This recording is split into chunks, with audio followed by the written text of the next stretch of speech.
Jujutsu Kaisen Season 3 Episode 9. Tokyo Colony 1 Part 3. Yeah, I'm looking forward to this. I want to know the details. And already with the domains. Oh, that's interesting. And that's a potentially huge game changer. This is just going to be about pure justice. No violence here. Might is not right. What's the catch? I don't like that I'm in your system. I don't like that I'm just at the mercy of whatever this is, and who knows. Hopefully it's better than a coin flip, though that is in some sense fair. And it's not unfair, it's just nothing. Also, how stupid do you feel? You're like, I'm just gonna punch this one out against this villain. And he's like, actually, I just thought we would talk and figure this out. Why so violent? Who's the real villain? Also, is he saying that words can be violence? This thing also just looks so cool. It's so Persona.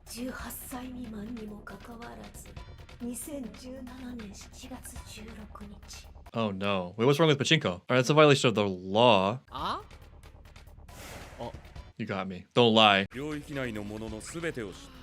Oh, okay, this is scary and also potentially embarrassing. Oh, thank God. That is a huge relief. Judge Man already is too much.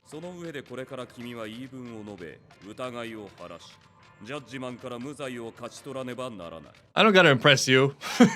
Objection. I don't recognize Judge Man's authority. And I would like to state for the record, Your Honor, that I don't appreciate you insinuating that someone as upstanding as me would do something as harmless and normal as going to the pachinko parlor when I was underage. What I did was perfectly acceptable if I had done it, which I didn't. Furthermore, I'd like to have this stricken from the record and expunged or whatever on the basis that your accusations are violence against me. And by the laws of this domain, violence is not permitted. I rest my case. There was a great comment about how the Phoenix Wright series is in part commentary on the whole 99% conviction rate thing, which I hadn't realized, even though at one point I was a huge fan of that series. But now seeing this is very Phoenix Wright coded. What are the stakes though? Like, what does guilty even mean here? It fits, yeah. It's very appropriate for him. It's not just a job either, like, just something about his personality. Oh, the conservatives wouldn't like this. Or they would like it. They would like it. They like domains. I thought it was too creative for them. This is a very important question. Thank you, Yuji. What? I feel like this is everything.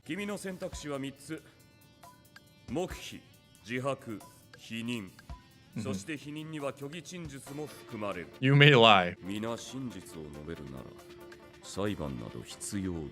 Hard to know how to ground this though. If you don't know what the stakes are, we don't know what the criteria is for judging, what we're looking for, how we're evaluating. Though there is something interesting about that, which is that kind of puts the burden of all of those things on the person on trial. I think if we've ascertained that this is going to be non-lethal and the stakes are not clear, I think in this sort of vacuum, maybe always, but especially in this sort of vacuum, what you can maybe lean on are the things that are always true and reliable. And I think one of those things happens to be the truth. Especially since, though I may be understanding this, the accusation isn't even of wrongdoing. It's of a fact. The way Judge Ben phrased it, if that even is his real name, was Yuji is accused of entering a pachinko parlor. But like that in itself isn't necessarily anything. I did go to the pachinko parlor. So what? What are you gonna do about it, Judge Ben? You're not gonna kill me, I hope. Please, Judge Ben, be reasonable. Though like, it's hard for Yuji because he didn't get the backstory episode that we did where this guy has something to him, right? Where he actually wants something good. He has some ideal at least, even though it's been a little bit broken, it seems. You can also just tell how much fun Higuruma is having to be in this system, to be in this life, unimpeded by just weird bureaucracy and human failures.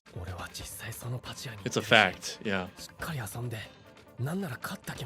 That is not really important right now. Pictures. Could be a bluff, yeah.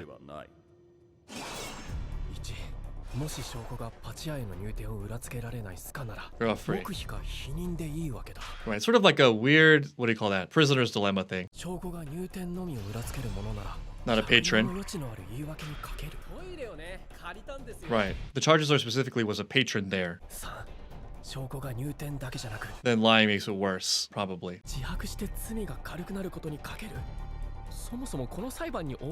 We don't know. This is part of the problem. It's very opaque. It's too specific. It's too specific of a lie. That gives it away. You wouldn't talk about the poop part. I think this is a mistake. But let's see what happens. What's in the box? I mean, manila envelope. You were exchanging the pachinko balls. That's how that works, right? Intent to play the game is not the same thing, though. Oh yeah, there you go. The classic defense never fails. Is that even a crime? I didn't know. Your Honor, I didn't know that was even illegal. Where is that written for me to see? If I didn't see the law, how can it be illegal? Tell me that, Judge Man. If that even is your real name. Judge Man been real quiet since this defense, and like since the beginning. Even without the picture, I wouldn't have believed Yuji's argument just because he said he went to poop. Like, no one says that. Over-explaining often is a symptom of a lie. It wasn't just bathroom, it was bathroom pooping. Lest you were skeptical. Right. I do know this about pachinko parlors. They don't actually cash out at the pachinko parlor. You sell the pachinko balls across the street or something, or next door. So that way, technically, you're not gambling for money. I happen to know there's a certain loophole in certain red light districts where you're not actually buying sexual services. You're buying like tea and cookies or crackers or whatever. I don't know. It just so happens that, this very, very expensive tea and cookies or crackers or whatever. And the girls who serve the tea and snacks to you just happen to be very amenable to romance. So like technically not illegal. Just don't ask any questions. Just don't think about it. We got a whole thing going on here. Mind your own business. Loves his hammer thing. He just loves it. Oops. Of what? What are you confiscating? That's very important. Why are we withholding all these important details? Oh no! Okay, we're actually fighting now. Confiscation of your life after you get hit with this giant ass hammer. Ouch. What are the Smash Brothers? Wait, hold on. What got confiscated and why are we fighting? Guilty means you get the hammer? The hammer of justice, I guess. The conservatives would love this, presumably, I don't know. I'm not really sure what Higi's going for here exactly. So he hates the current legal system because it's rigged. So this system presumably emerges from his feelings about that and his true desires. But like, again, what is this system for? It almost seems like the trial is itself the point. Hence why even with a being that is potentially all-knowing from the beginning, you're still allowed to lie. But like for what exactly? For the trial itself? Maybe just so frustrated by the fact that no matter what he did in the past, it was always a predetermined outcome. Also, I guess it's notable in this case that he's now the prosecutor. Must be nice for once to be on the winning team. He was on the rise, and all these are things he could do, challenges he could overcome. Like you just do things the right way, and the right things happen. Things happen the way they should. Until one day. That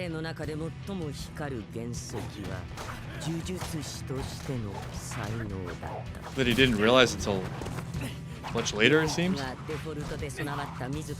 it back at him. Wow, that's cool.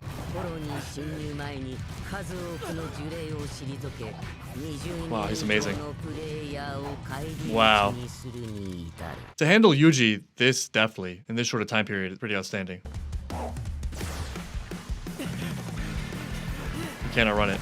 It just, oh my god, it's so terrifying and comical at the same time. Comical and terrifying. Whoa. Cool. Yuji's sweating right now. Oh, he can create multiples of them too.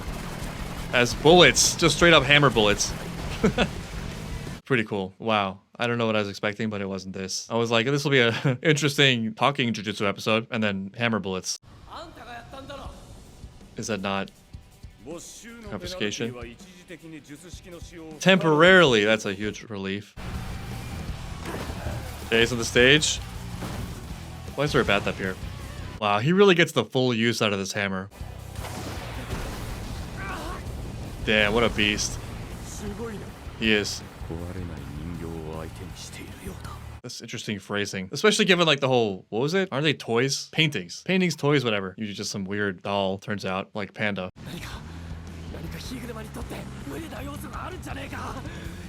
Legal challenge. Appeal. Appeal. I want to appeal. Appeal. Appeal on the basis that I don't recognize Judge Man's authority. Retrial, yeah. Wow, immediately. I guess that was built into it.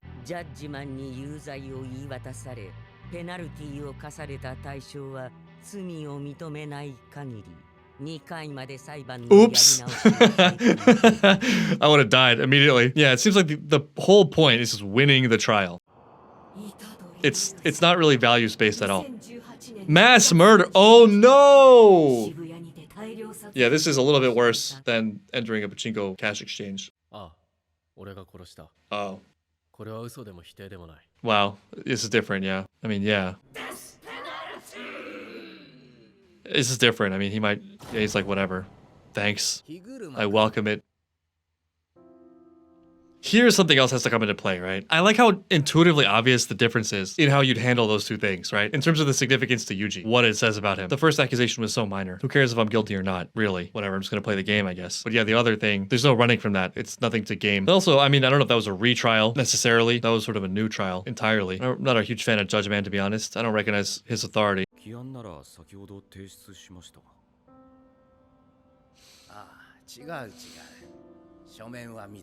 You're a great lawyer. He was in between, that's interesting. He chose the losing side. A death penalty. And it became a sword.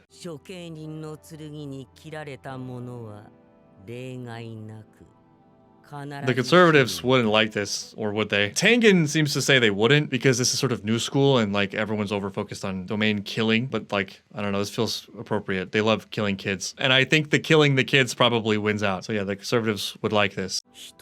It does look so cool. His powers are just so cool all around. He's got so much. Here we go, here's a little bit of the heart. Yeah, that's understandable. These two things are not incompatible. Oh, I've heard this argument so much actually, especially recently.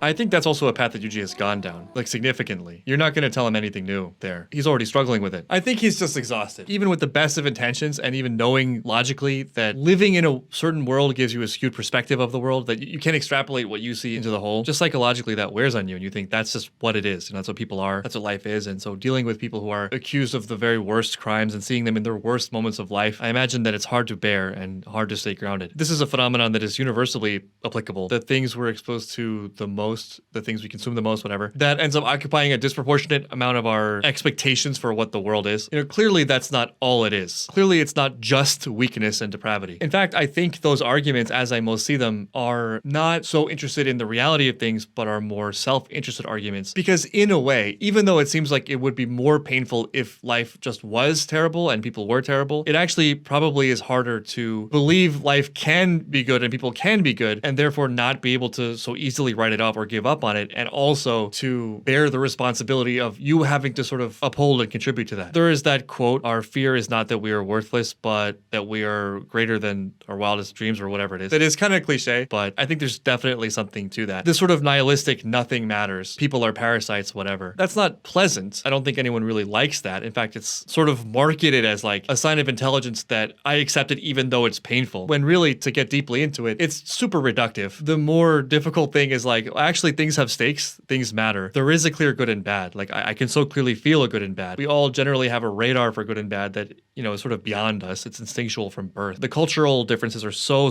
minor in comparison to like greater human conception and understanding of right and wrong, good and bad, which is why we can sort of all consume the same media. And given that there is some significance and that therefore we probably want good things to come out of that and we want to participate in that in a good way, suddenly there is a bright light shining in our faces that is exposing all the ways in which we're not contributing and that we're failing. And that's hard. I would argue in many ways that's harder. It's more to bear. The fact that there is an inner greatness in ourselves and in people and in humanity, and that it's worth believing in and worth fighting for. It's worth not giving up on. Exactly for the reasons that we're seeing with him, right? Like, this is what it means to believe in something. To like try to rescue the innocent when like no one likes you, even the people you're trying to help don't like you. They misunderstand your role. They judge you not based on your heart or your processes or your values, but by whether or not you give them the specific outcome that they selfishly are attached to for themselves. Yeah, how do you uphold that? I feel this sort of nihilism, and I would argue misanthropy, in a more pervasive way than ever. And I don't know if it's that I'm noticing it more clearly or that it actually is increasing in scope. But I especially feel that in media, where like it's not even clear what stories are grounded to anymore, what the point is. Like everything feels very subjective, and humans are the disease as a plot point increasingly. And that's supposed to be like intelligent. For me, there's nothing really that interesting or intelligent or noble about nihilism or misanthropy. I think just in general, often the higher game is like the constructive game. It's just also sort of crazy on its face. You know you're in sort of a weird place when you're arguing against your own existence. Even just at the most basic level. Like, argue for the beauty of your species and like the world that you live in. Don't let anyone take that from you. Which doesn't mean sugarcoating it. It doesn't mean lying. It doesn't mean like, you know, sunshine and rainbows. It sometimes doesn't exist in the moment, but exists as an ideal and exists as hope and a belief. But that's something. I mean, it's maybe all we have, you know, that and the agency with which to pursue it for ourselves in our own lives in our own way. It's interesting. It's cool because he's talking about sympathy, meaning understanding people's weaknesses and their failures. And it's like, you know, I really can sympathize with him. I don't like where this has ended up. I think he's going to have an awakening. I think that he's a really good person that built a lot of this up on a lie. And that pressure had to vent. You know, something had to give. Hard for me to pin down exactly what that is, but just for example, it could be a different occupation in which he's serving people. It could be some way in which he's overhauling the system, not just like bashing his head against the wall, thinking that like that itself is service. It could be a shift in perspective of like, my responsibility is my own values no matter what the outcome. For something to work, I think it has to be both high-reaching, value-oriented, etc., and also truthful. Just to differentiate, being truthful is not a judgment, right? Like, it's not like humans are bad, humans are good. Just factually, the way I'm doing this is not giving me the outcome I'm hoping for, even though I'm thinking that it will. Part of it also, I think, is that he's seeing his own failure reflected in the eyes of the people who are turning on him. His own weakness, his own insufficiency. This simultaneous flashback and fight. He's trying. He's struggling. I already am judging them. Prejudgment. Interesting shot. It's flying through the sea of chairs with the execution sword. And Yuji threw his jacket. Yeah, there's the highest form of that argument. Yuji's just getting fully naked. It's so cool. This looks amazing.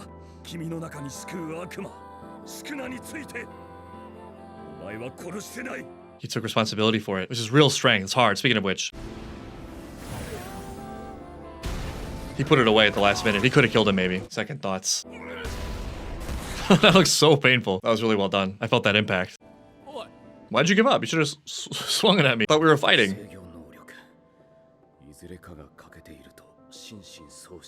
This feels like a convenient out, sort of. There's sympathy behind this. It's not just the system. It's not just the law.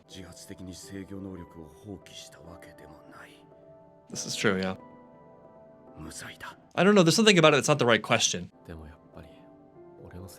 It's such a hard concept, and it's always going to be tough talking about this stuff because words are secondary. But there are distinctions that are really important. For example, fault and responsibility. Fault is sort of like, I don't know, you can be not at fault in a certain way and still take responsibility for something. This is a really tough one, but I think there's so much of life that isn't our fault. For example, birth. All the things that emerged in early childhood that were formative for our personalities and our outlook, etc., that then influence later actions. All this is true, and yet I think it's still important simultaneously to take the view of responsibility for everything. And I know that's a tough sell, right? Because sometimes automatically in discussion, these things are linked, right? Like if you're taking responsibility for something, it means you can be attacked. It implies that you did something wrong. Maybe also there's a causal link there that you are bad, right? Which you want to avoid. But trying to strip out the assumptions and the judgments and the labeling. Your life is your life and no one is going to save you from it. No one is going to care about it as much as you. And like things do happen. There is circumstance and that's out of your control. And yet you're still responsible for every single thing that you do or say or think, etc. That's all you. And this is important for a bunch of reasons. One, there's an instinct to kind of retreat into the whole it's someone else's fault, it's something else's fault, which like maybe technically correct, but doesn't really matter because what's happening there is there's a very unfortunate trade where in order to get a little bit of peace of mind and comfort, like they're there. You're not bad, which isn't real anyway. We're trading something of true value, which is our own agency and our ability to shape and affect our lives and strive for that ideal. Speaking of like, maybe that's all we have, what else do we have except our own personal freedom in our words and actions and thoughts? To give that up so that we can kind of rearrange categories of like, it's not my fault because it makes us feel better, seems like it misses the point. And speaking of universal languages, I think we just immediately know this in media, right? For someone to come into something and say, oh, it's not my fault, I didn't do anything wrong, I never asked for any of this, even if they're right, it doesn't feel strong. But someone who's like, you know what?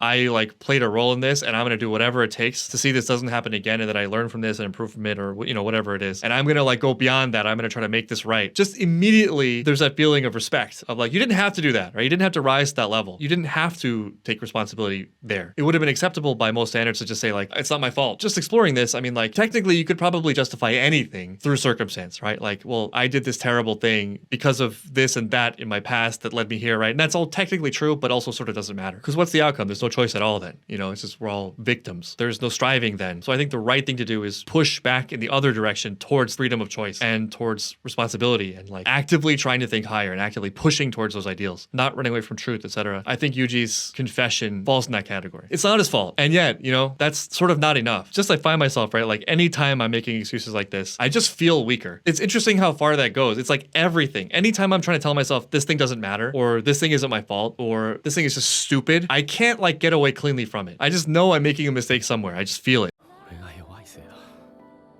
There's the weakness. Can you sympathize?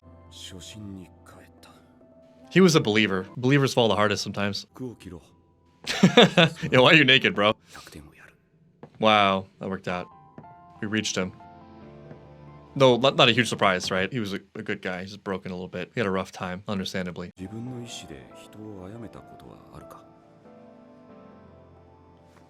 Mahito, I think, right? But was he even a person? I don't think so. There you go, yeah. I feel very strongly about this too. Like, just for whatever reason, I've been having these sort of conversations a lot recently with very good friends of mine. And I know that it's not a coincidence that the people I have these conversations with just happen to be the most warm-hearted, kind people. They believed in something wholeheartedly, and it just didn't align perfectly with what they were hoping for, what they were expecting, or perhaps what they were told they would receive for goodness. It's the idealists, the people who are really just sort of trusting and believing that when burned, end up super cynical and bitter. The good news is I think a lot of times that's the period. You know, it's just a stepping stone to something that is both really warm and hopeful and also more realistic in some way. You know, whatever was the assumption that got broken that led to that feeling of betrayal. And in that light, I really like his last words, right? Like, it just felt awful because we had this whole rationalization. We had this whole thing of like, man, people are so terrible and weak. But yeah, God, did it feel wrong just instinctively and naturally to hurt someone? And yeah, you can try really hard. You can work that logical rationalization muscle towards the idea that there is no actual baseline morality and goodness and badness are just human constructs and it's all subjective. Like, Billy Philosopher can believe that this terrible thing we all know to be terrible is actually good, and so therefore that invalidates arguments for an objectivity to these things. But then, like, when it comes down to the specifics of their own deeds, they start to squirm because they also know it and feel it. It's just there. Okay, you're so convinced that there's no good, there's no bad. Humans are just making this up, and at the foundation of everything is just an uncaring, cold universe, which begs a whole other question of why is the measure of goodness or badness dependent on whether or not a rock thinks about us or not, but that's another issue. And yet, if we look at your feelings and your actions and even the things you say, like, you can't even say this with a straight face. You can't say that this is fine because you don't actually believe it. You're sort of just workshopping a reality that feels nice temporarily because it gets you out of the harder thing, which is caring, believing, hoping, trying to do your best, thinking that you have a responsibility to do your best. That's hard. Way easier to give up, be cynical, allow whatever negative emotions you have to come out, you know, the hatred you have for people who just aren't believing what you want them to believe. If only they could see things the way I saw things, right? Way easier just to like hate them and write them off and say, I hope these people die or whatever, than it is to actually grapple with it and see the fullness of it, that they're human just like you and they're struggling with the same things you are and they probably have just as much goodness as you have. They're exploring life just the way you are. They have their own individual histories and experiences that led them to where they are right now, and they're not static objects. They can improve and they may even be right and you may be wrong, and all that is just so much to bear, so much to take. Why not just hate them, you know? But you can't really, can you? Because you feel it. You feel the difference and it makes you feel weak if you really pay attention. Wow, this is really happening. Good job, Yuji. There you go. We are not going to die yet, not by lack of points. Where are you going? Why don't you join us? Yes, what are you doing? You can help the innocent and the weak. Alright. What are you doing until then? Thinking. That sounds pretty boring, but alright. Objection! But I like you as a character, and I need that strong hammer of yours. Other objection, you can do the best with what you have now, regardless of the sins of your past. Third objection, I think you think too much. I think you overthink it, and I think that's part of the problem. Maybe you should stop thinking. Maybe you shouldn't lock yourself in a room with a bathtub and think. I don't think that's helped you so far. See ya. A little bit worried about him. He doesn't exactly feel healed, if you know what I mean. Wow, that was pretty wild. Yuji really went through it. So did Higuruma. This is another great episode. They're just crushing it recently. I just love it when they do this, the simultaneous exploration, thematic stuff, and good and bad, and what we're looking for with these great fight sequences. It ends up being everything at once, and so it's super impactful. I'm rooting for Higuruma. Like, he really does feel like that Harvey Dent character, you know? He's a good man. He's like almost too good for this world. The world's not ready for him. And his hope is beautiful, but it has to be a little bit more grounded. Higuruma feels like a very, very dramatic case of the smart student, the golden child, who is told that they can do everything and have everything, and they're the main character, and then they hit a wall. But like, in a very extreme way, very high stakes. Where like you can't fix humanity, you can't make humanity perfect. You're not gonna eliminate weakness or evil. Ever. At least not in any reality we currently exist in. But accepting that is not the death sentence it feels like. It's not like that's it. Accepting the reality of humans' dark traits does not exclude the light that we know is possible. Like, we all know that's there. It's just gonna be scary to really believe in it and lean into it, because sometimes it will betray us, and sometimes it's not there. People are gonna have bad opinions, they're gonna say terrible things. Some people are gonna betray you, some people hate you. That's not it. That's not all there is to it. You also probably are gonna do those things at various stages of your life in specific circumstances, but that's not all there is to you either. And also, I think our benchmark for comparison matters a lot. Like, if we're comparing it to this presumption of utopia, that perfection is possible, that without people making these mistakes, we would otherwise live in this Garden of Eden type paradise, then yeah, life is disappointing. If perfection is your criteria for success, then like you're just gonna live in a world of darkness. But on the other side, if you think about the fact that life is so fragile, decay and atrophy and death are just built in, they're laws of our lives, and yet we have anything at all, we have anything good at all in life, is in that light a miracle. The fact that life seems to get more expansive in its potential and what we can do, what we can achieve, what we create, that we're still alive, that we are greater in population than we've ever been, in a certain sense, meaning that human life is safer and safer, despite all the forces to the contrary. All the incentives we have to rob and steal and kill for our own benefit, that we have working societies and that those things are understood as being bad, and we have systems in place to minimize those as much as possible that, yes, sometimes fail. I think there's a very strong argument to be made that those things are beautiful despite their inevitable failings. And yes, those failings are inevitable sometimes. If anything, that picture, I think, creates a greater feeling of appreciation to not, just sort of burn it all down and throw it away, because that's that very force that we don't like, that we're fighting against. We're building against gravity in a sense. All the more reason to take it seriously and to cherish it. All the more reason to believe.